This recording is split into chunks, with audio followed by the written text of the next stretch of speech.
I've been mentoring one startup based out of Surat.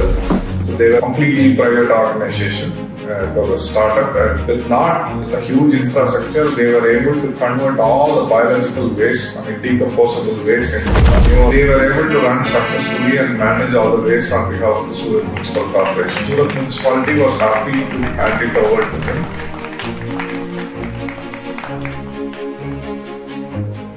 Ironically, I think what's happening with our startups nowadays is, I think we have, with the billions which have been pumped into India, it's a very funny take that I have on startups today, is that with the billions that have been pumped into India, I think startups and VCs and partners, and it's not their mistake, but startups and VCs and funds and firms have largely created an examination type model for funding today. Like, you will not believe, I was actually talking to one of the VC partners at a startup, and basically he said that they have he was very proud about this fact. He showed me that we have a 50-step checklist on how we evaluate a certain startup. And it immediately rang alarm bells to me because it's exactly what Vijay says talking about. Right? It literally is an exam for startups. So basically you're creating a box where you're saying that every startup has to satisfy these criteria. Probably they would not even close 3 or 4. Yeah, I understand for due diligence, like if it's about governance and ensuring financial clarity, it makes sense because that's a more thing. But if it's about product market fit and product quality, customer feedback, I think it's got to be more fluid. As simple as this, life is not about ticking boxes. Okay, life has to flow. It is interesting when it flows. When you just tick boxes, it becomes monotonous. You can't live beyond a day if you keep ticking boxes. And I think that's sort of where we are as an ecosystem at an impasse, right? Where we have an education system that is evolving. I will give credit where it's due to say that I think there are a lot of stakeholders, both in India and overseas, who are trying really hard to affect change. And some of that change is happening, but it's just at a glacial pace. Another factor which I want to bring into motive is that it is not a problem with respect to tier 1 city, tier 2 city or a rural village. Right? There are good teachers everywhere. They keep doing this mentoring job. They just don't talk about the subject. They also talk about life to the kids.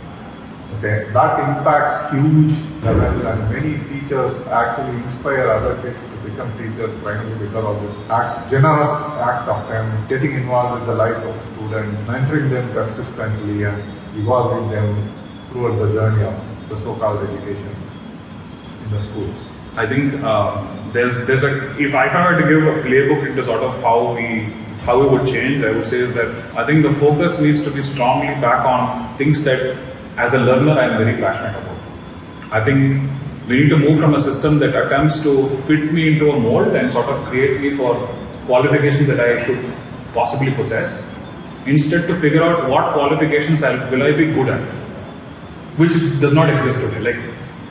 See, there is a saying that it takes 15 years for you to build your career or identify your career. If I am not sure about what I am going to do after 15 years after completing my graduation, how do you think that I can pick and choose my graduation? So something is fundamentally wrong here. There is a huge disconnect between what is reality, what works for me as a person, and what I am being offered and what is it I am pursuing for my life. I think I heard this feedback from one of the people that I was actually mentoring, who was actually saying that I'm really good at figuring out how to write code, but I have failed in 5 separate exam papers that relate to coding. This person studies in a very prestigious university, private university up at the north side of India. So I was very shocked to see that I saw the code that they had written. They are an open source contributor. That person's a maintainer on a project. He's a Google Summer of Code intern. And that person had been failed by their own college from coding interviews. So I'm like, if it's enough for Google Summer of Code, your code is being accepted by something like an Apache project or some projects like that, I think you're writing enough good code, for example. So I think our standards of how we evaluate people's success ends up putting more pressure on pieces that are not actually having enough impact, which ends up impacting all of the ecosystem over time, which brings us back to the concept of make us a pet. I think if I had access to centers like this when I was much younger, I think I would have had the ability to at least explore some skills that I'm very good at. Because Me too. yeah, like, there's no set curriculum per se. There's no classes. There's no sort of a need to sort of, hey, you have to do X or Y or Z in a certain manner. There's a lot of unstructured learning that happens for people to then take it forward. So I think it's in a way the grassroots level enabler that we're trying to build for the ecosystem. So we do have a curriculum, but the curriculum is basically to cover the subjects, not to push it on the students. We ensure that they play more to understand more, and we give them space to, make the playing as a practice, and then, find out opportunities to learn from there. Once the learning path gets triggered or it's visible, then probably I don't think any of us can actually stop them to learn. So they will be able to learn much faster. There is no connection or correlation between the intelligence and the speed of learning or the speed to grasp the content which is being presented to the kids. So it doesn't have anything to do with that. So to support this particular factor, we have actually removed the time frame to learn in our institution. So if they join, probably we have designed the curriculum for a year. We are okay if somebody finishes the same curriculum in 6 months or in say about 2 or 3 years. We are still with them. We allow them to, play and practice and progress with us. Karthik, I think we should talk more about what India needs in terms of innovation, and then see how it can actually make an impact for the society as a whole or as a country as a whole. For example, during the last war between India and Pakistan, we had a fleet of Chinese drones flying into India, and then we had to, counter it. And then I know startup based out of Jharkhand has actually tried to address that issue, and then it has delivered. It's already delivered a fleet of drones to Indian Army, and then that's not the only thing which we need to look at. The cost of managing the war. If the war's cost is something which needs to be discussed, I don't think there is any other place which is left out where the cost becomes a primary factor for us to decide. So that gives an immense opportunity for us to explore in terms of how innovation can actually address this issue for India specifically. So we cannot ape all the Western innovations and then bring it to India. We just need to Indianize the solutions and then see how we can scale it to the rest of the world. I mean, I think if you had told me a couple of years ago and told me that the Defense Research and Development Organization, DRDO, will actually take money from an Indian startup or invest money in an Indian startup and buy a product from an Indian startup, I would have said that you were having a feverish dream.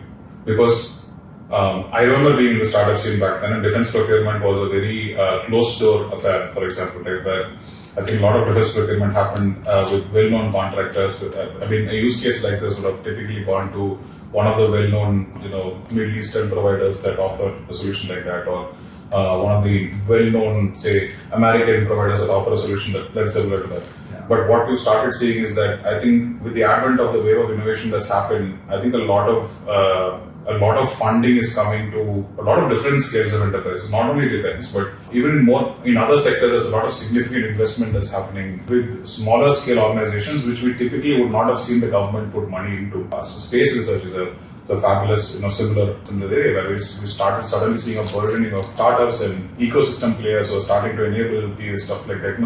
When we come back to the topic of Coimbatore, where we are both happily sitting in the chat today, there's so many players in Coimbatore that enable that ecosystem that are still supplying to ISRO, as an example, rocket parts and pieces like that. It sort of begs to go back to sort of our roots, right? I think if we take the Coimbatore story again and start from how it started, I think agricultural boom and the Green Revolution started. There was this time when there was an immense need for water pumps, right? Because you suddenly had an ability to have governmental incentives for agriculture. You had fertilizers that were offered in a subsidy cost. It was all very good measures, because at the end of the day, it ended up creating ability for us to generate food that fed us and prevented famines when a lot of other countries went through famines. In hindsight, I think it was the genius plan, the White Revolution and the Green Revolution, very targeted schemes that ended up working out well. When you look at it 50 years down the line, look at it, it seemed good. So we've done significantly well. As an example, in Coimbatore, the manufacture of an overwhelming majority of pump sets that are made in India was built from here. So what I'm trying back to come to is that this is not a new phenomenon. I think we've already seen massive waves of similar things, but it's just happened in a way that with the advent of the ability for us to know these pieces of information much more actively with, say, news and on your thumbs and push notifications, I think we're able to know about these things happening much better than we used to be able to in the past. But I think the grassroots innovation is still sort of where it is. I think building for India is a multi-trillion-dollar problem that still needs to be solved. Like, we have huge infrastructure gaps, we have huge mobility gaps, we have massive last mile economy gaps, we have huge e-commerce gaps that are still being filled. Healthcare gaps. Healthcare, yeah, exactly. Diagnostic gaps. And I think the future for entrepreneurs that are building for India is very bright. I think a lot of people have told it in the past and said that, India's China moment is coming. I think India's China moment is already it's already started. Like that point is already started. Yeah. It's about time to get onto the bus now. If you leave the bus now, then I think it's a little bit of a more difficult. Yeah, piece. I don't want it to be a bus. I want it to be a bullet train at least. Yeah, I agree. At the least. So I think one of the things that, as an entrepreneur, when I still look at the problems, what I would still boil it down to is validate vigorously, for the lack of a better term, right? I think if you figure out that there is a problem that you're passionate about, and if you figure out that it could be a grassroots problem, it could be something as simple as garbage isn't being collected in my locality. Figure out if there's a way for it to become an opportunity for you to, say, pitch a garbage disposal operation to your local corporation, as an example. Yeah, I just want to add a point to what Karthik says. So there is a new, not really new, but buzzword called social startups. Right? Impact startups. Impact startups, whatever you want to call it as. So initially when they all started, the first question with the investors is, where is the money? How do you think that it would scale? Now people understand that the money is being spent by, either by the citizens or by the corporation or by the government. Somebody has to spend. Nothing is really free. Okay, you go take all the city's waste and dump it at one place and try to manage that waste. Somebody has to pay the price for it. So who's going to pay the price for it? So it is easy when you decentralize this price factor and then build startups based on this. So I know I've been mentoring one startup based out of Surat, which started with this problem, and they were able to run successfully and manage all the waste on behalf of the Surat Municipal Corporation. So they were completely private organization. It was a startup, and Surat Municipality was happy to hand it over to him. With not a huge infrastructure, they were able to convert all the biological waste, decomposable waste, into manure, and then they were able to pass it on to the citizens, and then dilute the waste accumulation which is happening at one place, which is so-called dump yard, which actually dumps the people around that particular yard.